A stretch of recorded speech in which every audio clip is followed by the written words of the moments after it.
All right, welcome everybody. This is the quick shot for our STLP SumoBot challenge. We are joined by Dr. Don Bacon, who is our SumoBot challenge lead from JCPS. He's Jefferson County's Public Schools digital learning coach, who is the SumoBot man, and he is going to share about everything you need to know in a quick shot time about our STLP SumoBot challenge. Hey everybody, so happy to share about SumoBot today. So I've gotten to lead this challenge. This will be my third year leading it. From JCPS, I know we've been doing this for a long period of time as well. So I just want to share some stuff about the competition, but feel free to reach out to me if you've got questions specifically about it. So SumoBot is as simple as it sounds. It's sumo with robots. So you're gonna get in the ring and then you want to force your opponent out of there. So you're going to kind of take engineering, coding, and strategy and kind of bring all of those together. You've got two bots. They'll go over 3 rounds, and whoever wins that best 2 out of 3 is going to win that match. So the battleground that you have, the doyo, I hope I'm pronouncing that correctly, which is actually what it is in sumo wrestling. So you've got a ring. It's a 4-foot in diameter. It's all painted black, and it's about 1.5 inches off of the ground.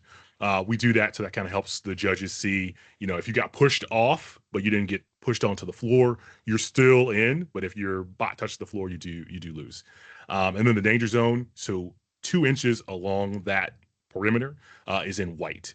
So that'll also help you as you're programming your robot. So you get this black, mostly black board, but then that white perimeter kind of lets you use a light sensor to say like, oh, I'm getting close to the edge. I need to turn around because you don't want to fall off. That is how you lose. So when you go through and you construct your SumoBot, this is all Lego parts.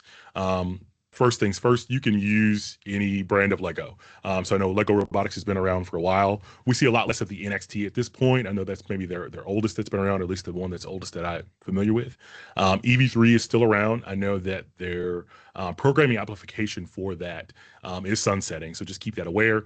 And then the Spike robot, which is their newest robot, or their newest robotics platform. All of these are available to use in SumoBot. So as long as it's Lego, you are good to go.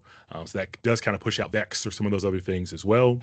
One of the big things when you're building this though, and one of the reasons to use Lego is that we've got some size limitations. So you can see here on the screen what that Sumo board kind of looks like. And so your robot must fit into a 12-inch by 12-inch square. So we measure those when you come to check in with us at SumoBot. It can expand once the match starts. So let's say you have a bot, it fits inside that 12 by 12-inch square, but it folds out in some sort of way. That's perfectly fine. As long as it fits in there when you're in check-in, that's perfectly okay. However, you can't add parts later. It wouldn't need to be on there. It would just be able to fold out or whatever else. And there's also a weight limit at about 2.5 pounds or 40 ounces. That kind of keeps some of those metal parts out of there, things of that sort. We do want it to be Lego. So most of that's lightweight in general. And you can see here on the right, that hardware style, you can fit a lot with 2.5 pounds in Legos. Additionally, you can only use one intelligence brick. And we say intelligence brick, that's that codex that would come with your NXT EV3 or SpikeBot, whichever one that you use. You are only allowed to use one of those, and you have up to 3 motors. You can have as many sensors as you'd like, but we do want to keep it at 3 motors. That's just to kind of even those things out. Since you're going to buy a lot of these parts, we do want to make sure that everybody's got the availability to be able to do that. So building your bot with these specifications is going to be how you can really participate in SumoBot. Additionally, you got a code to win. So this is an autonomous only competition. So you can't use your remote control or Bluetooth. Once you press start, it's really up to your code.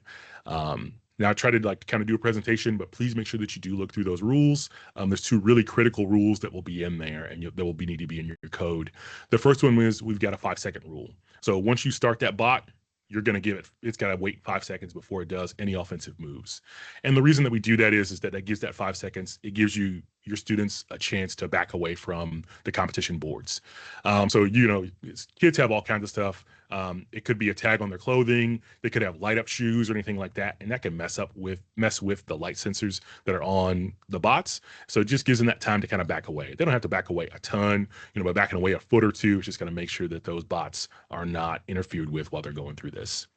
And then the second one, your first move actually has to be backing up to that white border. And we entered that as well to just kind of give bots of different sizes, some different time to kind of, situate themselves and begin. So make sure that you have both of those in there. That is critically important for your bots when you're competing in SumoBot. And then the other thing is, and this is more so just a suggestion, have more than one code on your intelligence brick. So a lot of times what will happen is like you've made the best bot possible. Maybe you've competed with other students in your school. You have various teams, or even within your county, and so that one program worked really well for you. However, at this, there's going to be some of the best bots in the state that are coming to do this. And so you might find yourself in a place where your one program can't really push that other bot out of the ring. So be prepared to have something alternative. You've got a number two and it's like, oh, now we're going to attack from the left instead of the right. Or we've got a different strategy that we're going to implement with this. That can be really, really, really important. And I'll go over as well, sometimes these stalemates that'll happen. So, this is a best of 2 out of 3 competition. What might happen is the first one's a stalemate, the second one's a stalemate. So when these bots go against each other, they're not facing each other, they're back to back. So if we've had 2 stalemates, a lot of times what the referees will ask for is that those bots now are face to face instead of back to back. So because of that, you might also want to have a program that's for that face-to-face competition. So your robot doesn't just go straight off of the ring, nor does it, run directly into the robot and miss your 5-second wait or go into that border before you get started. So that match structure. So for all of SumoBot, you have 3 bouts or 3 maximum bouts. So it's best 2 out of 3. There's 1 minute for each of those. So you'll start, you got that 5-second wait, and then they can go at it for that whole minute. And then you need 2 wins for your victory. So best 2 out of 3 when it comes to these. So some more rules of engagement. I know I talked about it, some of those beforehand, but start position. So your rear wheels, are on the starting line facing away from each other. Your robots must move during the match. So you can't just have a robot that's right at that 2.5 weight limit, big center of gravity, and your plan is just to sit there. So you've got to be able to move. If one bot isn't pushed out, if you don't have that in there, the referees go with who was the most aggressive to award that win. So make sure that you're moving throughout that stalemate. So if the bot gets stuck, the ref decides based on the aggressor, so be the attacker, and then lasted with that entanglement. They may change you from back to back to face to face. So just be aware of that as you're programming, as you're getting ready for this competition. And so there's 3 ways really to win. We've already kind of gone over that aggression. I've mentioned that a couple of times. That's number 3 in there. So in a draw, the robot that took the most offensive actions wins. The number 1, just like sumo rules, the opposing robot touches the floor, and so you're the winner. You want to try to push them out. But you can also disable that bot. So I've seen a lot of flipping mechanisms over time, and that might be something that you want to go for. So if you do disable that bot, if it can't move anymore, which would mean that you're the better aggressor, that's another way to win as well. So at the championship, and I'll show this video as well, just so you can kind of see what this looks like. Make sure that you check in. So we try to, we'll get to STLP as quickly as we can, and we'll have that check-in table ready. At the check-in table, we'll come in, you'll weigh your bot. We'll make sure it fits in that 12 by 12 inch square. And then we'll give you a little card to let you know when those competitions start. We do these high school, elementary school, and then middle school in that order. So high school will go first. We try to start on time, so please make sure that you check in really early and then try to be back for your starting time as quickly as possible. SumoBot is double elimination. Always have some schools that kind of miss out on this, and I'm sad for them. So, you come in, you're really excited, you're in that first match, and you happen to lose, you still got another time that you can go through. So there's, double elimination. You'll have that chance if you're in the winner's bracket, you can fall down to that loser's bracket, which is perfectly okay. Teams have come all the way from loser's bracket to go to that championship as well. So just be aware of that. And then be ready. So your team is responsible. So make sure that you know your team name. You're going to be asked to sign up for SumoBot with a team name. Please remember what that is. We've got a microphone. We're calling for those teams.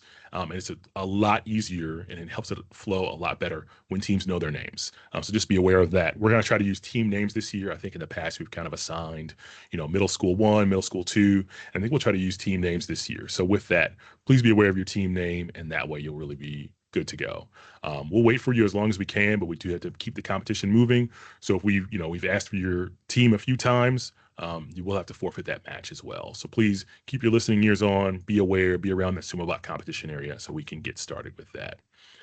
This is actually just a short video from one of our schools here in JCPS from Robo Rumble last year. And it'll just kind of show you what this looks like. And I'll turn that sound off there. But this is, so you've got two bots. So they're moving autonomously and they're trying to move each other out of the ring. And you can see those different sizes as well. So 12 by 12 inch, plenty of space for you to work with as well. So once the other bot touches the floor, that's where you know that win or that loss kind of comes into play as well. So a few other things. So your team, you could have as many students on your SumoBot team as you'd like. However, once they're coming to that competition board, we really only want to see 1 or 2 students come up there. We've got 6 competition tables that are going on at the same time. Every single board has multiple referees as well. And so we want to give those robots some space. In the area that we're in at RUP or at Central Bank Arena, which is awesome, we've got plenty of space, but the lighting is a little bit different. So we want to have fewer people around that to make sure that the robots have plenty of room to use those light sensors and move around and whatever else. So we just ask for 1 or 2 students to come to that table. And you're, 1 student per team and then 1 team per school as well. So just be aware of that. You might have some different rules. I know at our local robotics competition, we allow schools to have multiple teams, but at STLP, because SumoBot is so popular, we do ask that, each school just has 1 team.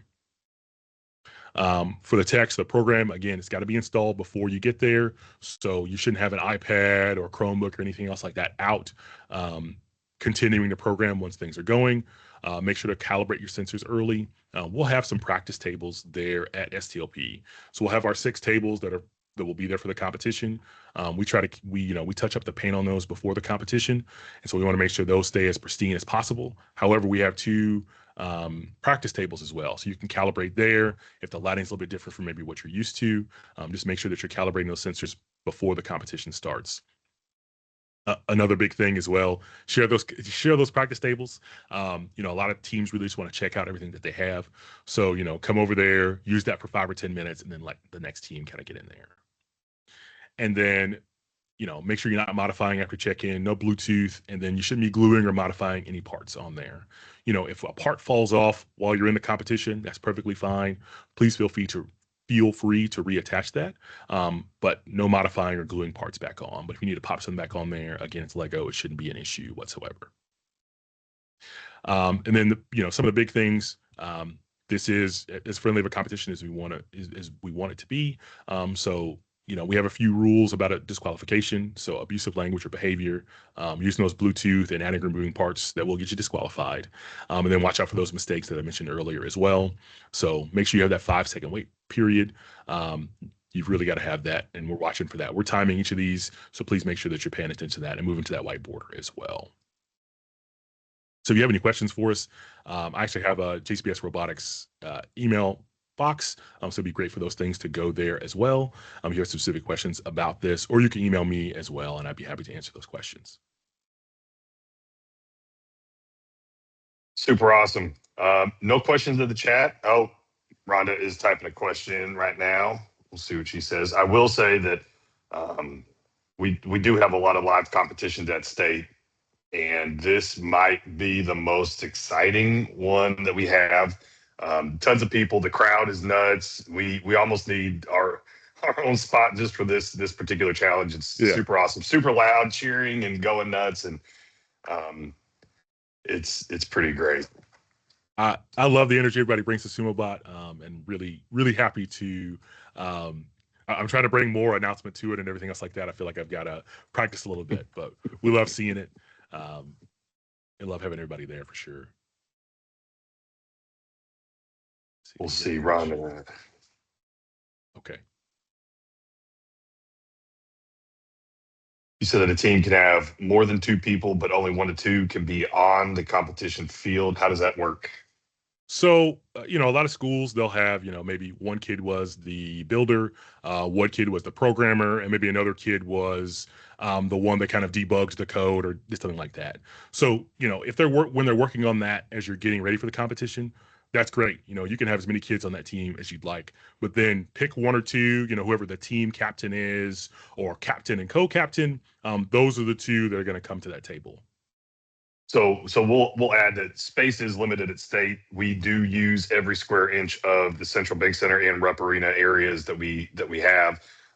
So if we had more space, you might be able to get more kids in the ropes there. But you can have 5 people on a team, but only 2 of those will be allowed into the competition area, and they can stand right there next to, so the tables are kind of by the ropes on the outside, so they can stand there on the outside next to the table, but they won't be allowed in due to size and space limitations.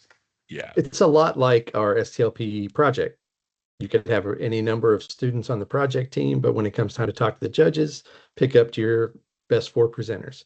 And then when it is time to award the winners, honestly, if you have a team of 8 kids that built the robot and programmed it and debugged it, and they want to share the trophy, we have no problem with that. But just that competition area for, as Matt and Dr. Bacon were saying.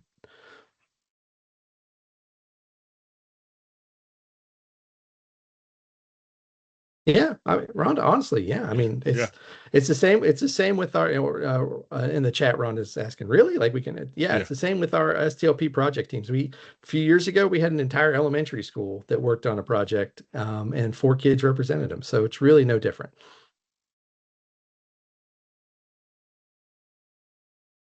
I do know. I'll say this too. In coming from Warren County, we had our own little mini competition set up where we had schools, and I think probably Jefferson County does the same thing, where we have our own mini competition day.